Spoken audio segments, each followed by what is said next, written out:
हरे कृष्ण कृष्ण कृष्ण हरे हरे, हरे राम राम राम हरे हरे। ओम श्री सद्गुरुदेवाय नमः। ओम श्री गणेशाय नमः। एक बार अर्जुन ने भगवान श्री कृष्ण से पूछा कि हे भगवान, आप अधिक मास पुरुषोत्तम मास के शुक्ल पक्ष की एकादशी के विषय में बताएं। उसका नाम क्या है तथा व्रत की विधि क्या है, इसमें किस देवता का पूजन किया जाता है और इसके व्रत से क्या फल मिलता है। भगवान श्री कृष्ण बोले, हे पार्थ, अधिक मास की एकादशी अनेक पुण्यों को देने वाली है। उसका नाम पद्मिनी एकादशी है। इस एकादशी के व्रत से मनुष्य विष्णु लोक को जाता है। यह अनेक पापों को नष्ट करने वाली तथा मुक्ति और भक्ति प्रदान करने वाली है। इसके फल व गुणों को ध्यानपूर्वक सुनो। दशमी के दिन व्रत शुरू करना चाहिए। एकादशी के दिन प्रातः नित्य क्रिया से निवृत्त होकर पुण्य क्षेत्र में स्नान करने चले जाना चाहिए। उस समय गोबर, मृतिका, तिल, कुश तथा आमलकी चूर्ण से विधि पूर्वक स्नान करना चाहिए। इसके उपरांत वरुण मंत्र को जप करके पवित्र तीर्थों के अभाव में उनका स्मरण करते हुए किसी तालाब में स्नान करना चाहिए। स्नान करने के पश्चात स्वच्छ और सुंदर वस्त्र धारण करके संध्या तर्पण करके मंदिर में जाकर भगवान की धूप दीप नैवेद्य पुष्प केसर आदि से पूजा करनी चाहिए। उसके उपरांत भगवान के सन्मुख नृत्य गान आदि करना चाहिए।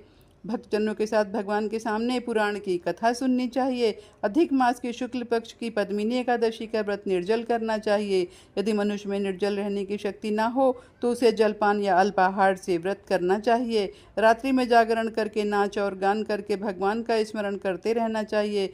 प्रति पहर मनुष्य को भगवान या महादेव जी की पूजा करनी चाहिए। पहले पहर में भगवान को नारियल, दूसरे में बिल्व फल, तीसरे में सीताफल और चौथे में सुपारी नारंगी अर्पण करना चाहिए। इससे पहले पहर में अग्निहोम का, दूसरे में वाजपेयी यज्ञ का, तीसरे में अश्वमेध यज्ञ का और चौथे में राजसूय यज्ञ का फल मिलता है।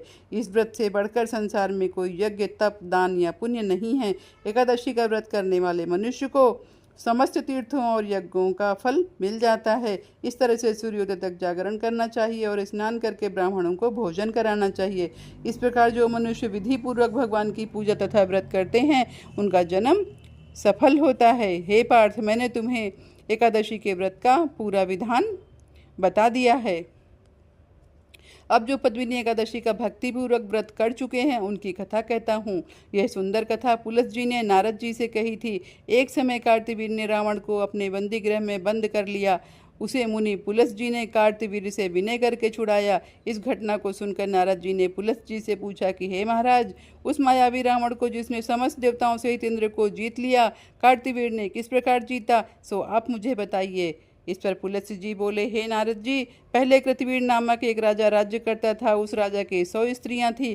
उसमें से किसी को भी राज्यभार संभालने वाला योग्य पुत्र नहीं था। तब राजा ने आदरपूर्वक पंडितों को बुलाया और पुत्र की प्राप्ति के लिए यज्ञ किए, परंतु सब असफल रहे। जिस प्रकार से दुखी मनुष्य को भोग नीरस मालूम पड़ते हैं, उसी प्रकार उसको भी अपना राज्य पुत्र बिना दुख में प्रतीत होता था। अंत में वह तप के द्वारा ही सिद्धियों को प्राप्त जानकर तपस्या करने के लिए वन को चला गया। उसकी स्त्री भी वस्त्र अलंकारों को त्याग कर अपने पति के साथ गंधमादन पर्वत पर चली गई। उस स्थान पर इन लोगों ने 10,000 वर्ष तक तपस्या किया, परंतु सिद्धि प्राप्त न हो सकी। राजा के शरीर में केवल हड्डियां रह गईं। यह देखकर प्रमदा ने विनय सहित महासती अनुसुईया जी से पूछा कि मेरे पतिदेव को तपस्या करते हुए 10,000 वर्ष बीत गए हैं, परंतु अभी तक भगवान प्रसन्न नहीं हुए हैं जिससे मुझे पुत्र प्राप्त हो। इसका क्या कारण है। इस पर अनुसुईया जी बोली कि अधिक मास में जो कि 36 महीने बाद आता है, उसमें 2 एकादशी होती हैं। इसमें शुक्ल पक्ष की एकादशी का नाम पद्मिनी और कृष्ण पक्ष की एकादशी का नाम परमा है। उसके व्रत और जागरण करने से भगवान तुम्हें अवश्य ही पुत्र देंगे। इसके पश्चात अनुसुईया जी ने व्रत की विधि बताई। रानी ने अनुसुईया जी की बताई विधि के अनुसार एकादशी का व्रत और रात्रि में जागरण किया। इससे भगवान विष्णु उस पर बहुत प्रसन्न हुए और वरदान मांगने को कहा। रानी ने कहा, आप यह वरदान मेरे पति को दीजिए। प्रमदा का वचन सुनकर भगवान विष्णु बोले, हे प्रमदे, मल मास मुझे बहुत प्रिय है। उसमें भी एकादशी तिथि मुझे सबसे अधिक प्रिय है। इस एकादशी का व्रत तथा रात्रि जागरण तुमने विधि पूर्वक किया है, इसलिए मैं तुम पर अत्यंत प्रसन्न हूँ। इतना कहकर भगवान विष्णु राजा से बोले, हे राजेंद्र, तुम अपनी इच्छा के अनुसार वर मांगो, क्योंकि तुम्हारी स्त्री ने मुझको प्रसन्न किया है। भगवान की मधुर वाणी सुनकर राजा बोले, हे भगवान, आप मुझे सबसे श्रेष्ठ, सबके द्वारा पूजित तथा आपके अतिरिक्त देवदानों मनुष्य आदि से अजय उत्तम पुत्र दीजिए। भगवान तथास्तु कहकर अंतर्धान हो गए। उसके बाद वे दोनों अपने राज्य को वापस आ गए। उन्हीं के यहाँ कार्तवीर्य उत्पन्न हुए थे। वे भगवान के अतिरिक्त सबसे अजय थे। इन्होंने रावण को जीत लिया था। यह सब पद्मिनी के व्रत का प्रभाव था।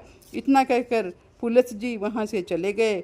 भगवान श्री कृष्ण ने कहा कि हे पांडुनंदन अर्जुन, यह मैंने अधिक मास पुरुषोत्तम मास के शुक्ल पक्ष की एकादशी का व्रत कहा है। जो मनुष्य इस व्रत को करते हैं वह विष्णु लोक को जाते हैं। इसमें स्नान का बहुत महत्व है। इसमें मिट्टी से जरूर स्नान करना चाहिए और बोलना चाहिए कि हे मृतके, मैं तुमको नमस्कार करता हूँ। तुम्हारे स्पर्श से मेरा शरीर पवित्र हो। समस्त औषधियों से पैदा हुई और पृथ्वी को पवित्र करने वाली तुम मुझे शुद्ध करो।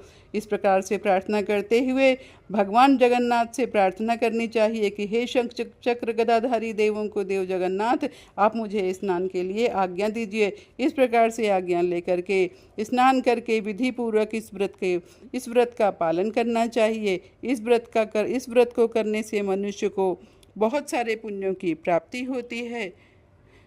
धन्यवाद।